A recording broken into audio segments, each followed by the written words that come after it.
Hello, everyone. On behalf of the HR Commission, I welcome you very warmly to this first session of what we hope to be a very long series of webinars that will address the issue of human rights in a more maybe practical view. So we'll try to put them concretely in relation with the different field of law that we address every day as lawyers. A very, very huge thank you to Nicolas Eren and the Commission and the Fraud Commission, Commercial Fraud Commission, for their great work and the very interesting initiative that they launched. They worked very hard to prepare for you a very interesting and actual topic on sanctions and human rights. There is, by the way, another one that is scheduled for the 22nd of February on Interpol and human rights. So be sure to save the date. And also a huge thank you to the AIJA team for their always efficient and very pleasant organization, which is always super appreciated. So I leave the floor to Nicolas Eren, who is the president of the Commercial Fraud Commission and who does not need any introduction, because it's known by everyone. And I wish you a very interesting and session and enjoy the discussion. Thank you very much, Clara. As you mentioned, this webinar is the result of an initiative from the AIJA Commercial Fraud Commission and the Human Rights Committee. It has been a long time that Charlotte Reguna, Adam Flax, and myself, as officers of the Commercial Fraud Commission, wanted to address topics in relation with human rights. We all know somehow that human rights are the essence of our daily activity, even if we do not think all the time about them. Human rights should be a living and continuous concern for any lawyer. And in the AIJA, we run for human rights, even some drink for human rights, but most importantly, we talk about them. So thanks to the collaboration with the AIJA Human Rights Committee and the motivation of our members, we are honored to hold this webinar on international sanctions and human rights. We will start by a panel which will address the topic of how international sanctions affect the business and the impacts on human rights.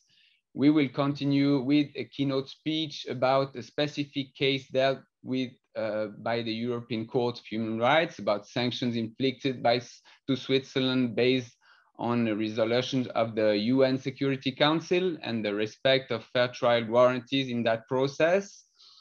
But for now, let's start with the panel. First, maybe a word about the absence of Stéphane de Navacelle. Unfortunately, a last-minute issue prohibits his participation. He apologized for this, but we will still have a tremendous panel, and we are honored to have today as moderator of the panel David Savage. David Savage is a partner and head of the financial crime team at Stewart's, London. Before joining the firm, David was in charge of sanctions for Kleinworth Hambros, a private bank and a subsidiary of Société Générale. He therefore brings private practice and in-house expertise to the field of sanctions. He also spent 6 years at Eversham Sutherland in the financial crime team, honing his expertise. David advises clients on all aspects of financial crime, including undertaking of internal investigation and representing directors and officers in regulatory investigation. A significant part of David's practice is risk identification, management, and mitigation. David is very well recognized in various rankings and directories that we all know. And for the end, a fun fact, David has visited 6 of the 7 new wonders of the world and was due to visit his final Chichen Itza in September 2020 before the pandemic spoiled the fun. Of course, we wish him to see this last wonder, even if we know that human rights have not been the primary concern of the ancient civilization celebrating at Chichen Itza. Anyway, David, the floor is yours. Nicola, thank you for that absolutely wonderful introduction. It is a real pleasure to be here today along with my panelists, and lovely to see not so many faces, but so many names attending this webinar today. I think it's going to be really interesting. Before we get into it, I'll very quickly introduce the two panelists who are here. You've already heard about me. I'm both moderator and panelist now. First up, we've got Costa Barreto. Costa is an international counsel in Debevoise and Plympton in their white collar and regulatory team. He regularly advises and represents multinational clients on EU and UK trade and financial sanctions, and works with his US colleagues on US sanctions issues as well. He is Russian by background, which means that he has had more than a few heated and potentially misguided conversations with Russian relatives about why they can no longer buy real mozzarella in Russia. And I imagine, Costa, if the news is anything to go by, that you might have some more heated discussions with your relatives in the coming month or so. So it's a delight to have you on the panel. We've also got Professor Dr. Philip Helmick. He's qualified as an attorney at law in Germany, the UK, and France. So he's obviously collecting those qualified coins. He's got a PhD in comparative law and is the founder and head of a boutique law firm in Munich.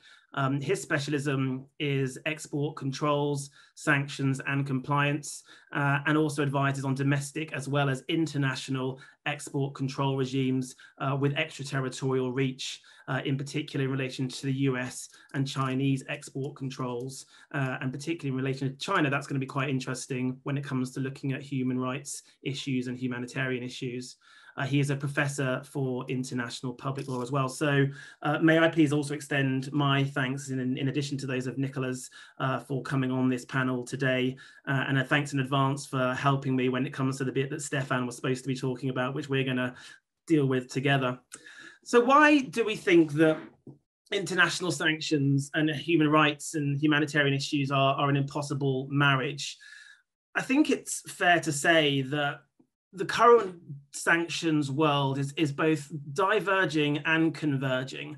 We've got some countries and some multinational or multi-jurisdictional organizations which are seeking to engage in uniform sanctions compliance, but we've also got a lot of autonomous sanctions regimes which are now being implemented, particularly following some rather troublesome political issues over the last years or so. And so what we've got now is a situation where there are a multitude of sanctions regimes, and they are responding to some very interesting issues. When we think about human rights issues from a sanctions perspective, all you need to do is look at the likes of China, the likes of Afghanistan, Syria, some of the African countries, North Korea, to realize that actually a lot of the sanctions that are imposed are going to have an absolutely horrific impact on the people who are on the ground, the people who need aid most. And as a result of that, that means that from a compliance perspective, a lot of international companies or banks or financial institutions are seeking to maybe de-risk their engagement with these countries, which ultimately actually impacts on the humanitarian issues that are being faced there. Now, when it comes to humanitarian issues, sometimes the rationale for the sanctions themselves is the humanitarian problem. So you'll find genocide, for example, being a significant humanitarian concern, and that therefore results in, for example, sanctions from the US and the EU against Syria. The other end of the spectrum is where the imposition of sanctions creates the humanitarian problem. And a very obvious example of that is Afghanistan. So obviously there have been sanctions in play against Afghanistan for the last 20 years. And then obviously the US and the UK exited the country and handed over power to the Taliban back in August of last year. And the problem with that is a number of the Taliban members themselves who are also acting in a governmental or quasi-governmental capacity are also sanctioned.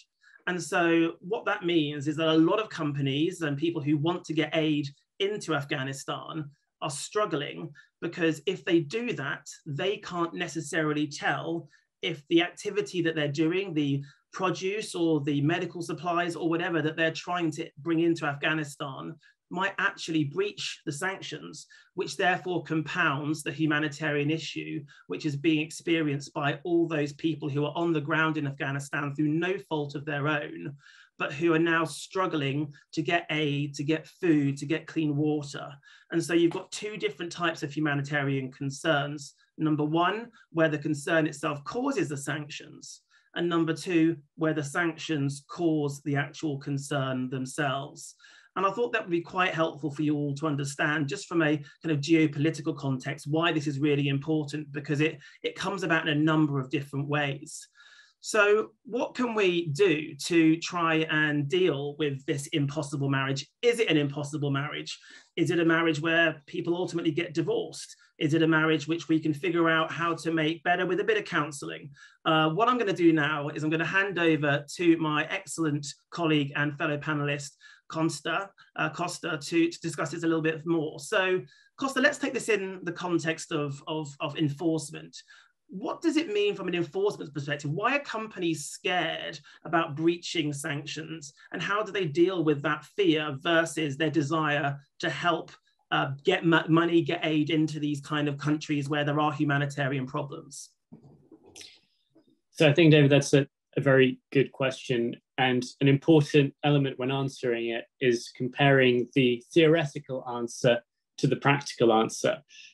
Maybe to put the summary of the answer first, companies are worried because, at least in theory, sanctions breaches can have very serious consequences. Both criminal and civil penalties can be imposed depending on the regime in question.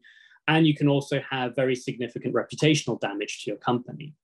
The reason I say that's in theory is because, as I'm about to say, in practice, what actually happens in terms of enforcement in relation to international sanctions varies massively to a degree that's really unprecedented in terms of any other criminal type enforcement action. And there, the real question becomes of, when you're asking about enforcement, which particular regime do you mean? Because the answer is going to be totally different. So if we go with the simplest regimes that have quite straightforward enforcement mechanisms, really let's talk about the US and the UK in this sense. They both have a fairly straightforward allocation of responsibility for enforcement. And for example, we know from precedent that the US is very active in actually imposing criminal penalties, civil penalties, which usually take the form of fines for commercial clients that can range in the millions to even billions of dollars. You then have the UK. Again, they have a fairly clear system of who is responsible for sanctions enforcement, although their actual enforcement actions have been much more limited to date, with only a few publicly published cases in relation to financial sanctions, and even less information about whether any enforcement is really going on for trade sanctions breaches, other than some compound penalties that are issued, at least reported on at the end of each year. The most difficult way of approaching this question, though, is to talk about the EU. Now, EU sanctions, of course, are a major block of international sanctions. They're considered one of the leading sources of autonomous sanctions regimes that build on what the UN Security Council imposes. But there, unfortunately, they have no centralized effective enforcement mechanism. And once you get down to what the EU does in terms of enforcement, you're really down to looking at individual EU member states' legal systems. And that creates a real concern that's recognized not only by us practitioners, but by the EU Commission and the EU Council itself, in the sense that different EU member states have different priorities. They have different laws in place and different penalties. So in some countries, the maximum penalty for an EU sanctions breach can be a few €100,000 or even less, which might actually have very little dissuasive effect. And there might also be political considerations that means that actually in practice, there is no real active investigation or attempts to find sanctions breaches within those EU member states. What that really means is that you have a bit of a disconnect between what sometimes companies fear, which is that as soon as they breach sanctions, that there's going to be some kind of heavy penalty involved, and actually the practical reality that it'll depend on which sanctions you breach in which country and who's really involved in those circumstances as to what the consequences will be. And this leads on to a point I wanted to make about this lack of enforcement, where because there is little enforcement in the EU, generally, there's kind of sporadic and patchy elements from some EU member states, but certainly no real concentrated effort to enforce EU sanctions. And even in the UK, despite me saying it has a fairly clear system for enforcement of sanctions, there's very little of it. It means there's actually very little precedent which would help guide companies to understand what will actually happen to them if enforcement action takes place. That's an interesting point about precedent. Why does the lack of precedent matter? I think the high-level answer to this is that sanctions are not your average standard criminal laws where there's clear conduct that they seek to prohibit and a clear penalty imposed. Sanctions are rather a very unhappy marriage between politics and traditional law. Most sanctions regimes are really political decisions that are intended to, say, punish certain behavior of a different member state and overlap a lot with international law principles, principles of state autonomy and the like, and usually involve the country that's imposing those sanctions trying to make a big political statement. They're putting their foot down, saying to the international community, we're against so-and-so country's behavior, we're going to impose these sanctions on them. Turning those types of political statements into binding criminal law is a very difficult matter. And one of the things that has already been challenged many times in the context of, say, EU sanctions and in the UK courts as well, is actually what certain sanctions laws actually prohibit and mean. And this overlaps very effectively with the human rights aspect you were talking about. So it's a well-known principle in the Charter of Fundamental Rights, European Convention on Human Rights, that you need to have legal certainty and that criminal offences in particular must be clear and the penalties that they impose must be clear. That is very difficult to achieve when you're talking about vague political statements turned into criminal law. And actually, David, going to one of the points you made, of the Afghanistan situation is a perfect example of this, where many companies simply don't know if they are able to deal with, say, Afghanistan government ministries that are now headed by Taliban officials who are individually sanctioned, but does that mean they control the whole ministry and therefore you can't deal with that whole country's government, or is it meant to be more limited than that? And one of the key elements, at least in EU law, that has always been used as a counter to this idea that EU sanctions are so vague, can it really be right to have criminal enforcement of them, was the idea that you will always have a degree of uncertainty in any legislative system. And the reason that's resolved is because you then have the courts of individual EU member states and at the EU level that can provide incremental guidance to explain what exactly the limits of a particular restriction are. That's a great answer in theory, but that relies on there being a steady line of cases actually going through the courts considering what the limits of those sanctions are and then publishing the results, or even a member state reaching some kind of decision and publishing its result. Anything like that would be helpful guidance to help set the scope of what those sanctions are. And that is something that's severely lacking. And that's why this human rights element really comes into force for any companies trying to deal with sanctions, because they might actually not know whether something's prohibited or not. Look, I didn't turn off my mute then. You think I'd learn after 2 years that I should be doing that? I think from a company perspective, you're talking about the lack of clarity and how that impacts on what they can and can't do. And I'll be coming on to some of the practical tips on compliance programs in a little while. But what do you think companies can do to kind of protect themselves, but also endeavor to enable appropriate humanitarian assistance where they can? So this is always a question that comes up for us. And I think the difficulty is that really there's no simple answer. You need to strike a balance between, first of all, taking an overly cautious approach and just saying, okay, let's take the broadest possible interpretation of what a restriction might be. But that is, we think, really unnecessarily cautious. And then taking an approach where you take an aggressive perspective and say, let's decide that we've got one interpretation of sanctions and go with that. Probably the balance lies somewhere in the middle, where you want to take a legally defensible position on interpretation of what specific sanctions are. Now, there are ways to get additional clarity. Theoretically, in the EU and the UK, you can approach the relevant member state authorities in the EU. In the UK, there's the Office of Financial Sanctions Implementation, the FCDO, and other organizations responsible for sanctions that you could try and have a conversation with to try and understand whether they permit something or not. Now, that's a theory. Again, practice is actually very different. It's very difficult, especially in the UK, from personal knowledge, to get the UK authorities to tell you anything about their own view of sanctions. They probably don't even have a view on what the question you're asking, and will struggle to come up with an answer in any normal time frame. And in some cases, actually approaching authorities for guidance is counterproductive, especially as we have experience, for example, of the EU Commission being approached for a very, very wide question about a simple word in one of their Russia-related sanctions regulations, where they were just asked, is this type of financial instrument potentially falling in within this restriction? When everyone who was asking the question, and I hasten to add, it wasn't my firm that was asking it or decided on that approach, we all knew what the answer should be, and the answer should be no. It's very clear from the wording that it's not. But the EU Commission very unhelpfully said, we don't know, maybe. Yeah, it could be, I guess. And that kind of uncertainty just makes things worse and makes you have to take an even more defensive position when trying to take things forward.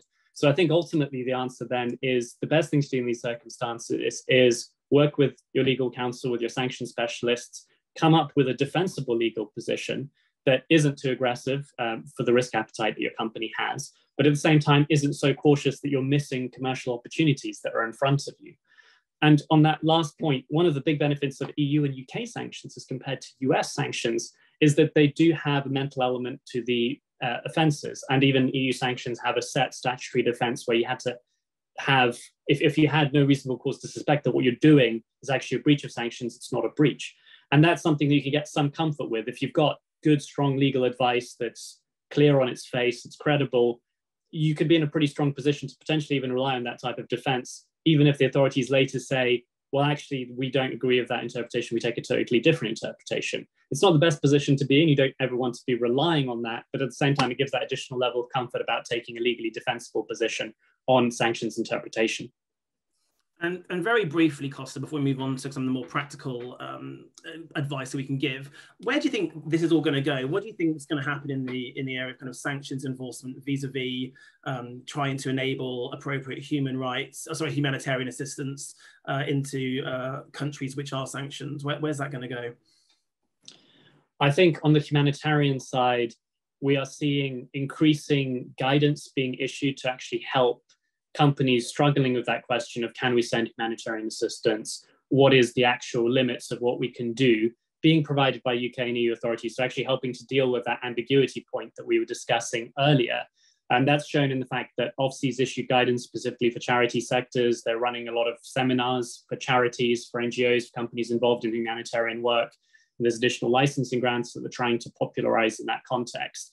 In the EU, similarly, the EU Commission's issued quite a few central guidance opinions explaining what exactly is considered humanitarian aid, what is permitted. They did that in relation to COVID as well, and initial relief efforts, for example, sending face masks and the like to sanctioned countries, which might otherwise be a breach of various restrictions. So I think we'll see more of that in the future. One last thing to say on the enforcement side as well, the EU has, actually it was the start of last year now, made it clear that they do want to improve these issues that we were highlighting with EU enforcement mechanisms. So in that respect, they've announced they're going to have a more centralized database of EU enforcement action introduced. They're going to introduce additional measures to make sure EU member states are taking a consistent approach to actually enforcing sanctions and interpreting sanctions. And they've also said they're going to do an EU-wide anonymous reporting tool. Again, it seems in the hopes that this actually kickstarts the number of enforcement actions that can be taken in the future. Thank you very much for that, Costa. That was a great hop, skip and jump through some of the various enforcement challenges. And I want to go back to the point that you made earlier on about the lack of precedent creating uncertainty. I think a lot of people would say that actually the reason why we have that uncertainty is to ensure over-compliance.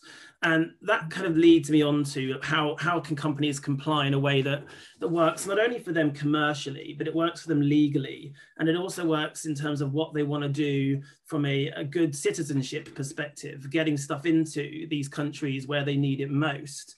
And I think from a compliance perspective, having been in an in-house environment for a couple of years, we were always of the opinion that, if we can get the goods, or we can fund the supply of goods or medical supplies or whatever into a country, then we would do our best to do that, but we would do so within the constraints of the law. So your point about getting counsel involved, and this isn't a sell, but make sure you do speak with people who know about sanctions, because they're tricky beasts. And they when you've got both the US and the EU and now UK sanctions to comply with, which for a lot of our clients, that will be the case, you've got to make sure that you have people who know what they're talking about. And that would sometimes involve now having 3 different sets of lawyers to help advise on any particular transactions.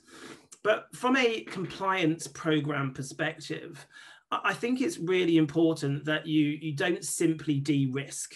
I think a lot of the guidance that's coming out now from various regulators, both in the EU, in the UK, and stateside, is that whilst regulators understand why organizations may want to de-risk, that is actually the opposite of what they would ideally desire. And that's never been more so than in the case of Afghanistan, from my perspective. When Afghanistan, the change in government occurred, there were a number of general licenses that were issued by the US shortly thereafter to try and facilitate this flow of funds, this flow of medical supplies, of food into that particular country.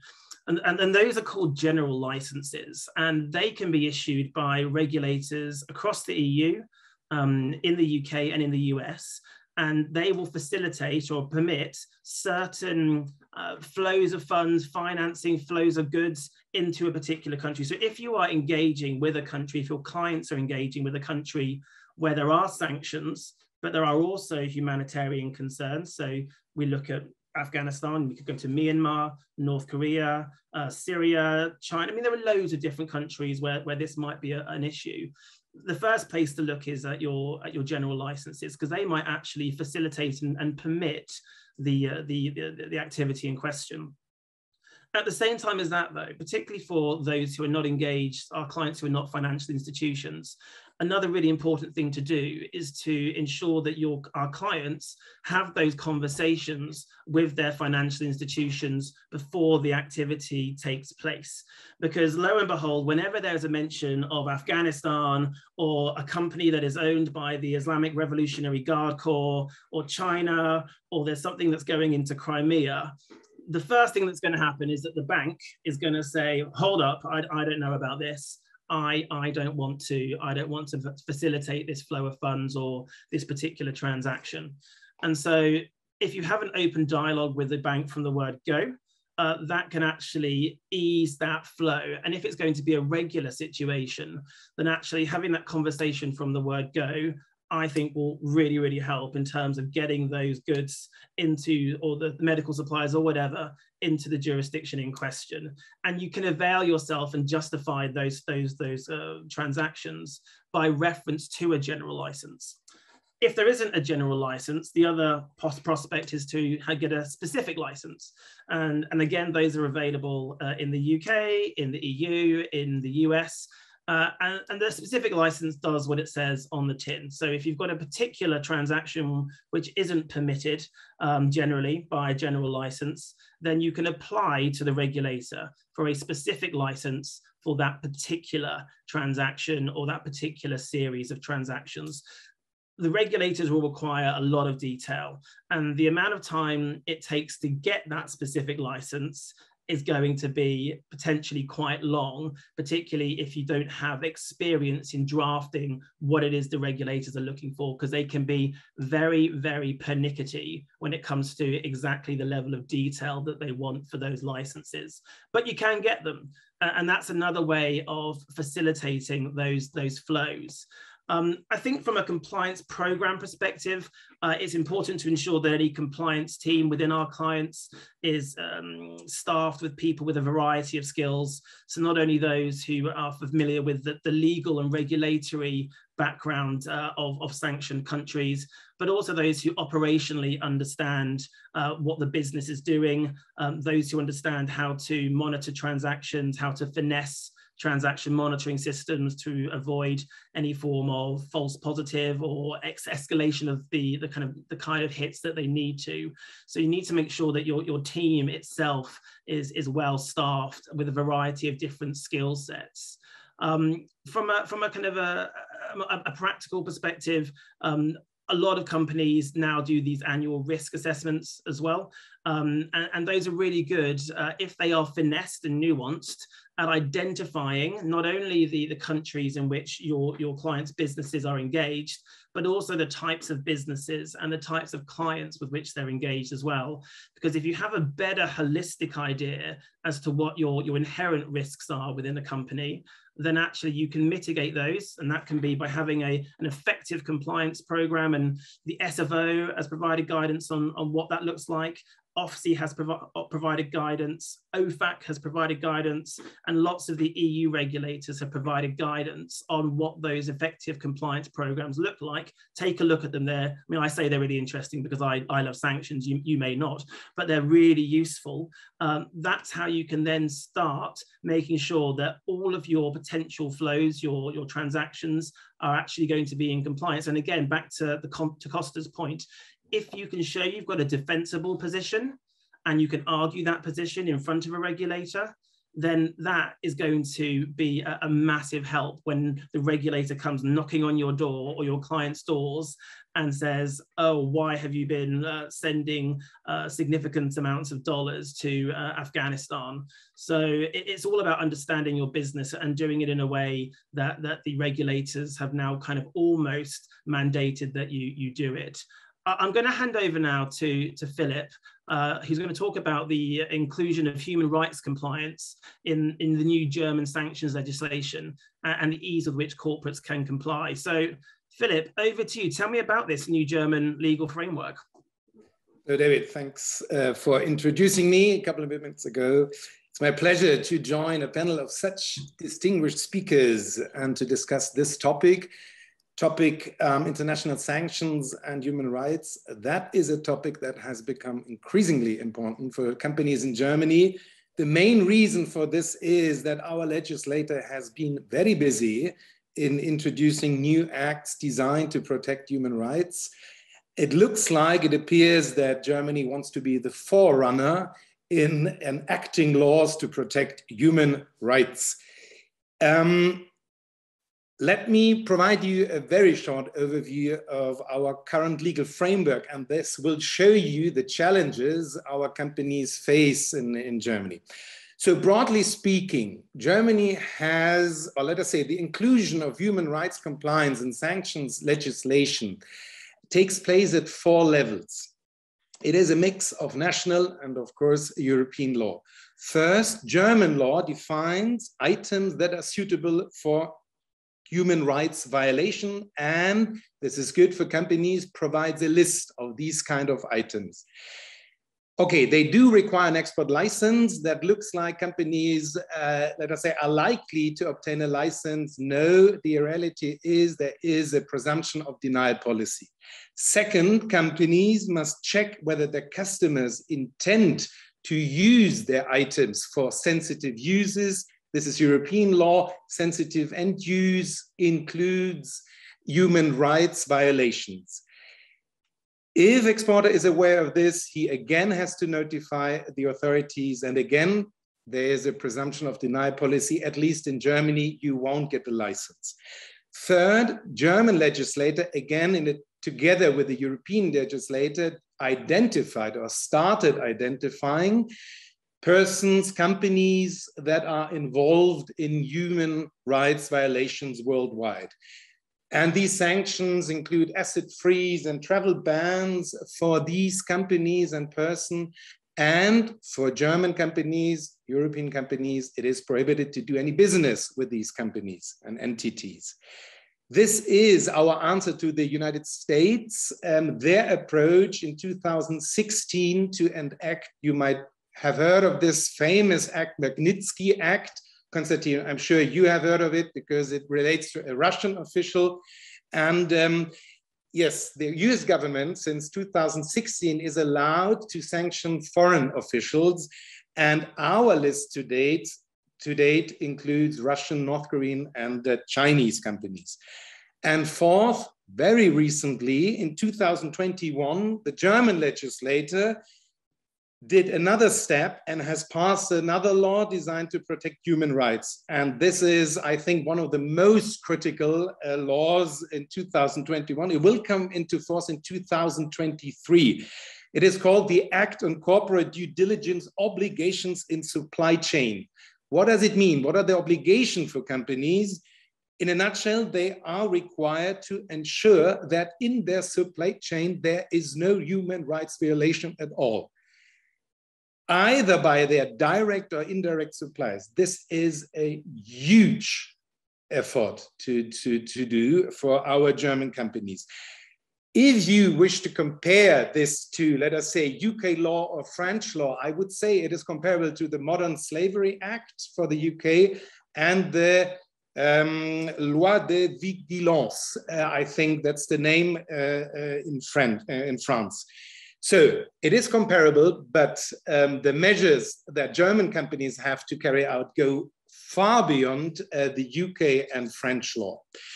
So overall, David, so our concept, I would say, German legislator decided that's an increasingly important topic for German companies.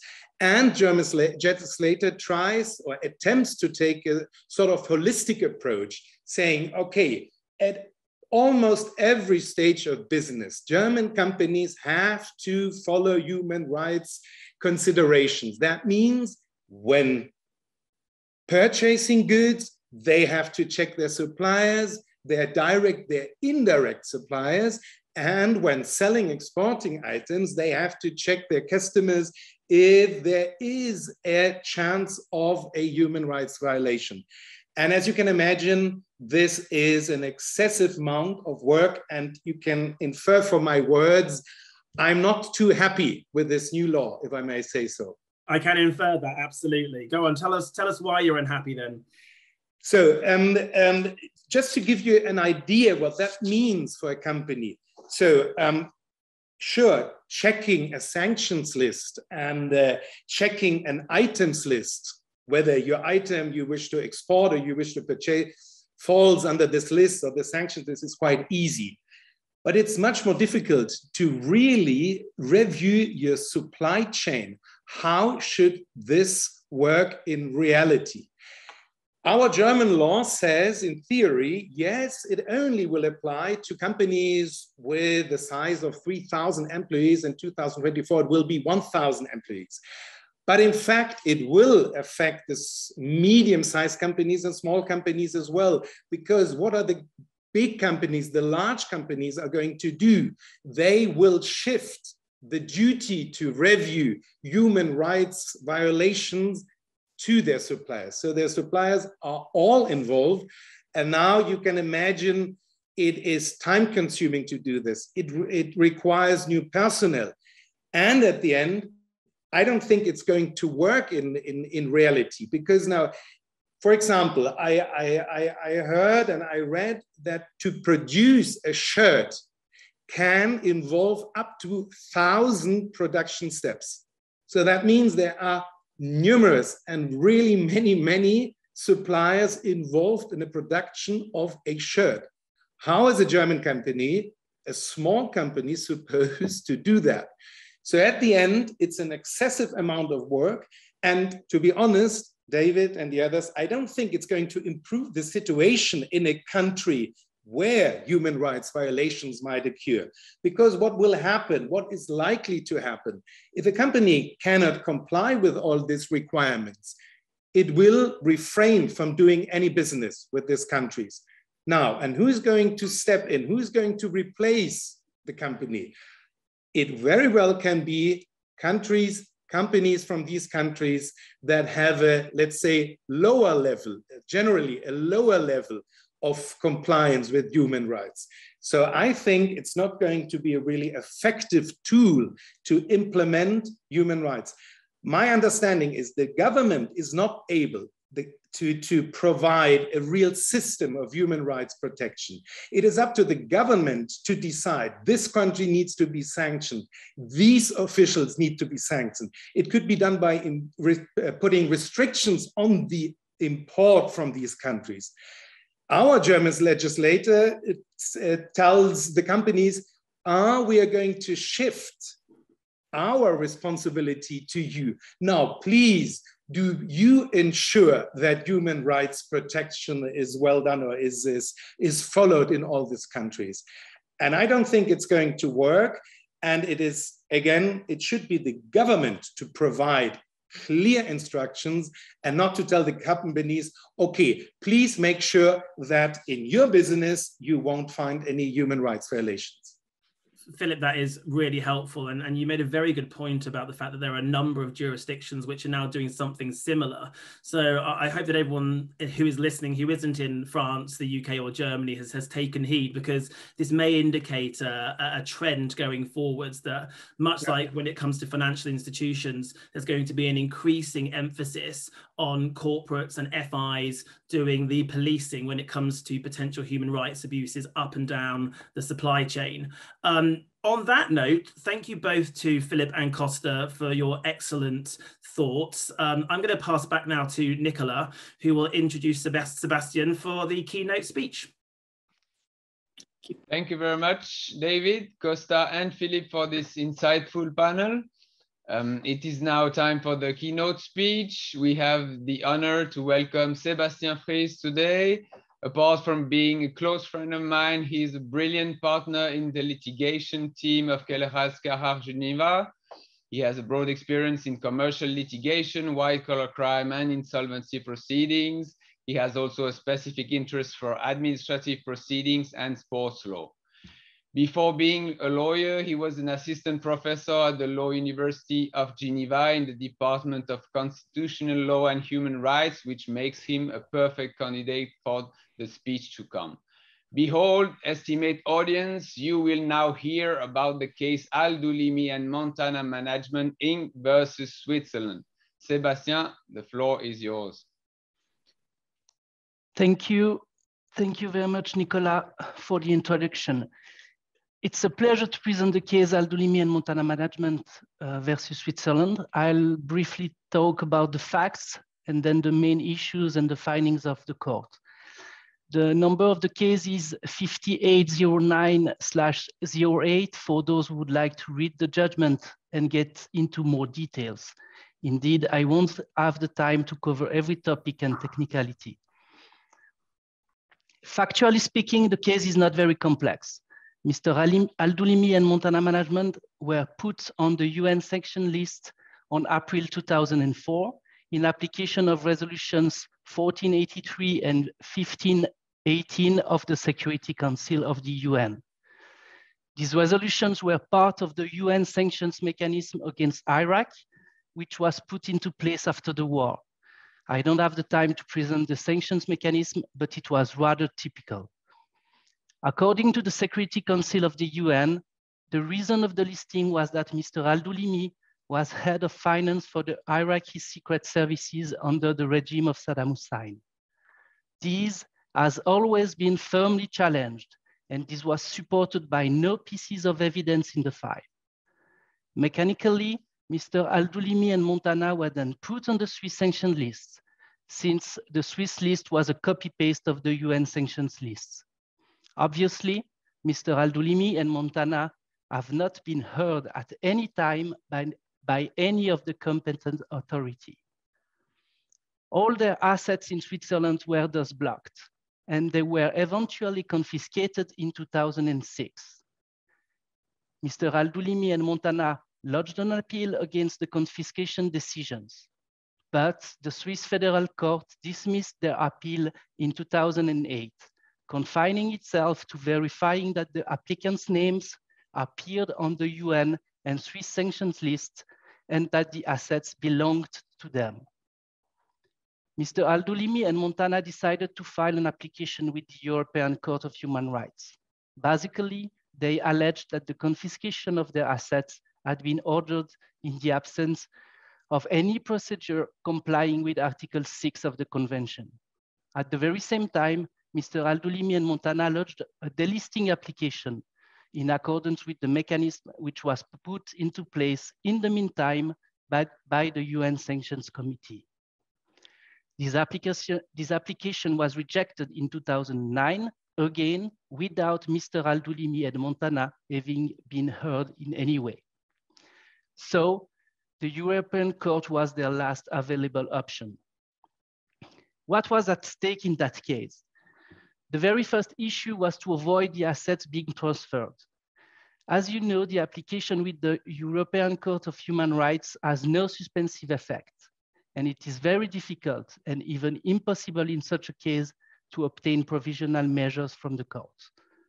Fortunately, Switzerland was fair they decided to stay the execution of the confiscation pending the judgment of the court. The admissibility of the application was another key issue. There were many possibilities for the courts to declare the application inadmissible. In particular, Switzerland argued that it had no alternative but to enforce the UN resolutions, meaning that it had no jurisdiction in respect of the applicants.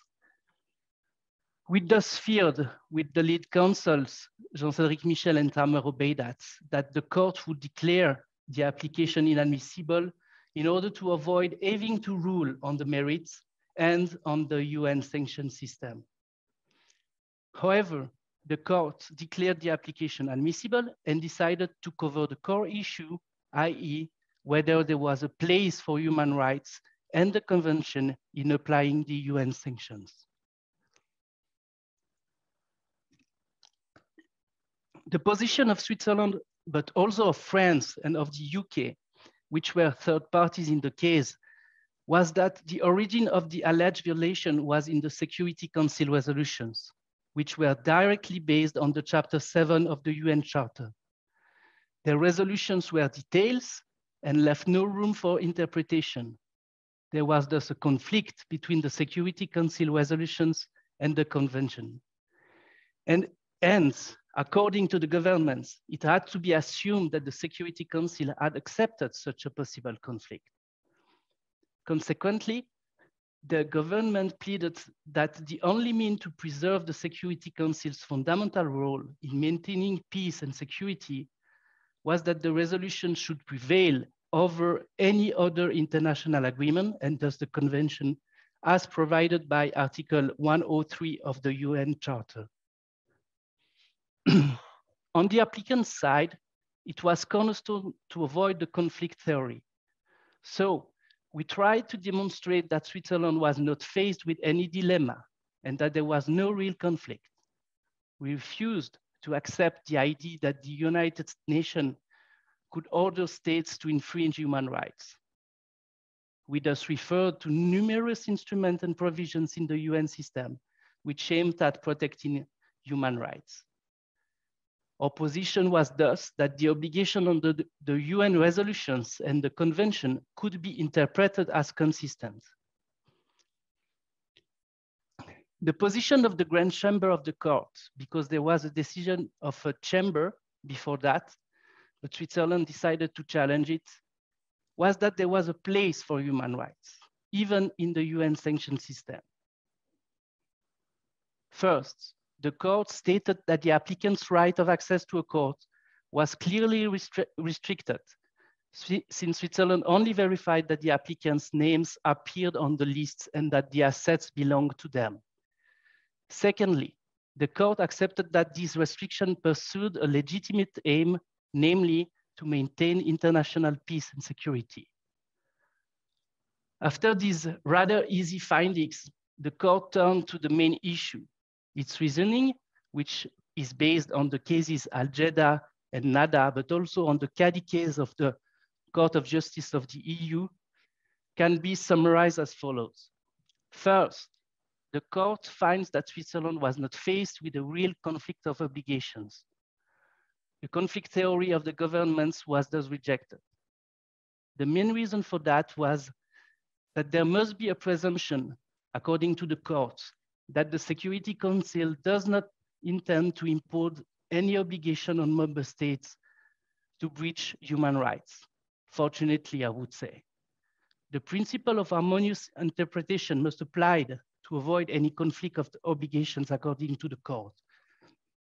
And there was nothing in the resolutions that explicitly prevented the Swiss courts from reviewing in terms of human rights, the measures taken at national level.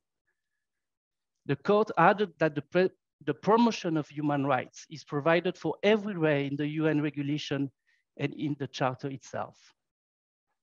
Since there was no conflict, Article 103 of the UN Charter was not applicable, and the court was not obliged to reply to the question of primacy between the convention and the UN Charter, what I believe was rather positive for everybody.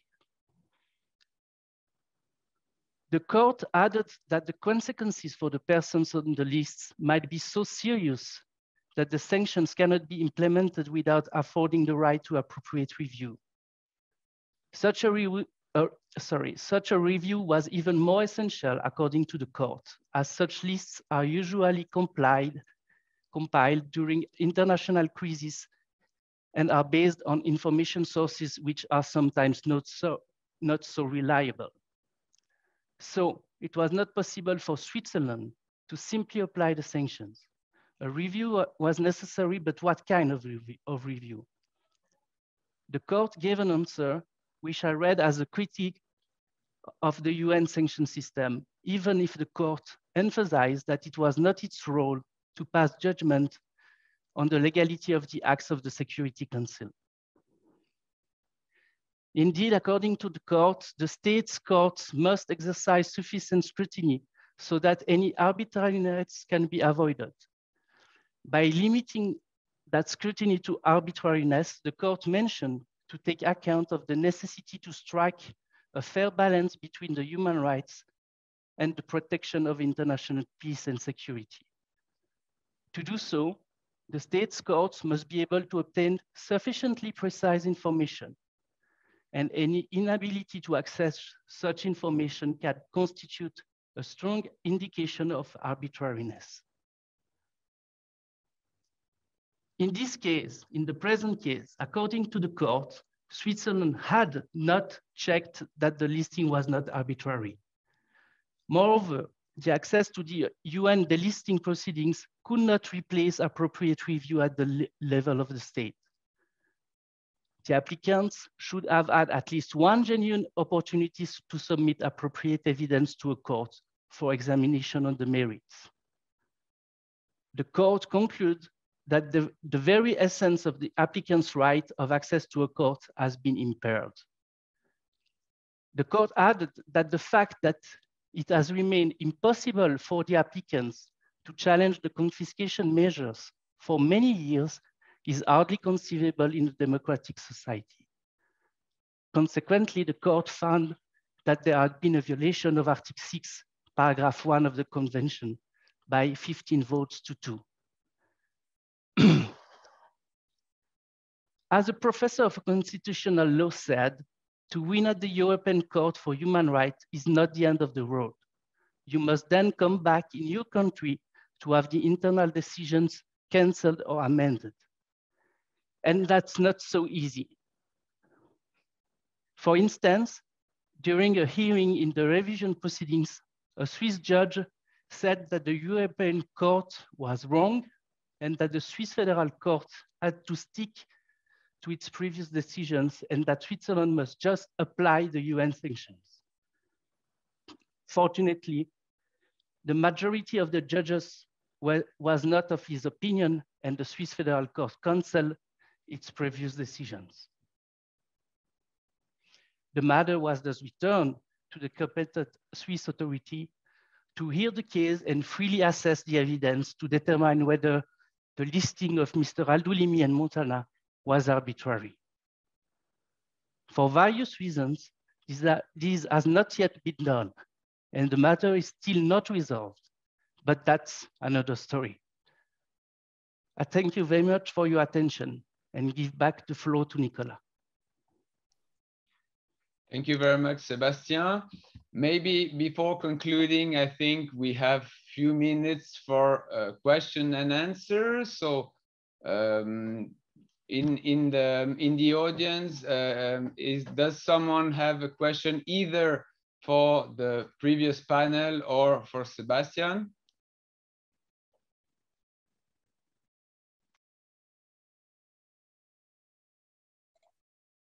Sure, I'll ask a question. So thinking about this from a defense perspective and sort of assisting individuals, perhaps a slightly different way of thinking about it, who are subject to sanctions. What are the panel's thoughts on whether there is an access to justice problem for individuals who need to challenge their designation or their listing before the European General Court or in relation to their OFAC designations? And the reason I ask this because historically, certainly from a UK perspective, my firm, Peters & Peters, has struggled to obtain legal expenses licenses to be paid from designated individuals' funds, from OFSI, from the Office of Financial Sanctions Implementation. There's been a huge delay, or it's been intrusive questioning in order to obtain one, and it's often prevented us from properly acting for those individuals. I understand that the problems aren't so acute with other national authorities in jurisdictions like Germany or France, but do you think that situation might improve or get worse? I just wonder what the panel's thoughts were on that. I'm happy to handle that, Charlotte. Thank you. I'm going to try and take what is a semi-political question and not answer it politically. Under the Sanctions and Anti-Money Laundering Act, there is obviously a mechanism by which someone or a company that has been designated by an appropriate minister can challenge that by first writing to OFSI, and then if that is not successful, essentially following what is akin to a judicial review in the UK of that designation. You're absolutely right that there is a problem when it comes to getting payment for that. So whilst lawyers can absolutely act for individuals or entities that have been designated, unless in the UK we get a specific license, which is different to the US where they have a general license for legal expenses, we can't act. So the problem then is that from a UK perspective, either we do it pro bono, and I mean, I love pro bono, but I don't want to be doing that pro bono, or we try and come to a position where we take on the risk for the initial part of work, and then we go ahead and apply for that license, hopefully getting it. That is entirely not acceptable from an access to justice point of view. Not only do we have that, we also have insurers who claim that they aren't able to cover the actual work itself. I've got an issue at the moment where I'm working with an insurer in relation to what the policy says will and will not be covered. And there was a great case for those of you who are interested called Maman O'Shea, which deals with the standard insurance terminology and cover when it comes to representing sanctioned individuals, and what the court thought about what would actually expose the insurer to those sanctions a bit further down the line. So take a read of that if you want. But I think what really needs to happen now from a UK perspective anyway, is that there needs to be a consensus amongst practitioners and letters written in robust terms to the Office of Financial Sanctions Implementation about this particular issue, because arguably it does create an access to justice problem, because if you've been designated and there's no right to have that, or it's very difficult to have that designation challenged by professionals, then you're absolutely you've got a problem. So that would be my kind of response from a UK perspective, is that it's known that it's problematic, and hopefully over the course of the next year or two it will get a bit easier. But I think we do need to write kind of a group letter saying what the issues actually are. Thank you. Any question from the audience? Any other question? One last one.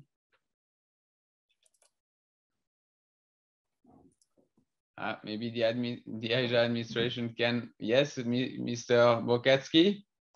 Thank you very much. First, thank you for this amazing webinar. My question relates to maybe problems in regards to government surveillance of legal counsel that act in that area. How big is the risk of being exposed to maybe law enforcement or intelligence services becoming a target because you work have those clients? Anyone want to field that? If I may say some words, David, good question. Let's say, at least in Germany, it is, for example, when we have meetings, we have, I don't know, David, in UK, if you have many export controls meeting with the authorities, we have once per year, the authorities come together. And it's not only the export controls authority, it's all the intelligence authorities. They all come together, and I'm pretty sure that these agencies, they do, I don't say they have a file of every lawyer, but I'm sure they have information about me advising companies on export controls, and that includes sanctions, and that includes, let us say, sensitive countries such as Iran or Russia. So I don't say I'm a target, hopefully not I'm a target of these authorities, but I'm pretty sure they do have information about me. And of course, meeting them in person, it's a small family in Germany who do export controls. So they do know my name, I'm sure. And sometimes you are even approached by intelligence. Companies are approached, warning them of export to, let us say, to Dubai, because Dubai is a country for circumvention regarding shipments to Iran. So they even approach me as an advisor and tell me, okay, we have information, your company, you are advising, have been approached by a Dubai company, and we warn you, this is a kind of dodgy company. Be aware and have a thorough check on all controls. Yes, so they do know my name, and they are aware of my existence. I would only add that the very nature of our work is geopolitical. And so a lot of what we do is going to come to the attention of regulators, because as Philip says, we're engaging with them. You know, I work with the House of Lords a little bit on the Sanctions and Anti-Money Laundering Act. I'm constantly sending emails to OFSI. We know that our regulators all communicate with each other now. That is demonstrated not only in the sanctions space, but across all of our regulators, that they are now sharing more and more information. So that the fact that our names are there is probably an accepted fact. I think what comfort I get from that is that the advice that I tend to give doesn't involve breaching sanctions. More, it's about complying with sanctions. And so hopefully the regulators will look at all of us who are engaged in this area and know that we are pretty good in our field, and will take commercial, pragmatic, and regulatorily correct opinions and advice, and give those to our clients in compliance with the laws with which we have to comply. So yeah, it doesn't give me massive amounts of concern. It's more the clients that terrify me, not the regulators. Oh, thank you very much, everyone. I am sure there are plenty of other questions, but it's time to conclude. If you want to ask questions to these brilliant speakers, you can go through to them through private channels. You have now their names and firm's address. So again, thank you very much to you, David, to Philippe, to Constantin, and to Sebastian for the brilliant panel and the keynote speech. Thank you also to Clara Poglia from the AIJA Human Rights Committee for her collaboration and motivation. And last but not least, thanks to the AIJA administration team, which made this webinar possible. It's now time to part, but the human rights live on. The AIJA Commercial Fraud Commission and the Human Rights Committee will hold another common webinar on Interpol's activity and their impact on human rights on the 22nd February 2022, meaning 22/02/2022. That's a date for worshippers of alignment. You will, of course, receive further information about it later. Thank you to everyone for your participation and interest, and we hope to see you soon. Bye-bye. Thank you. Bye. Bye-bye.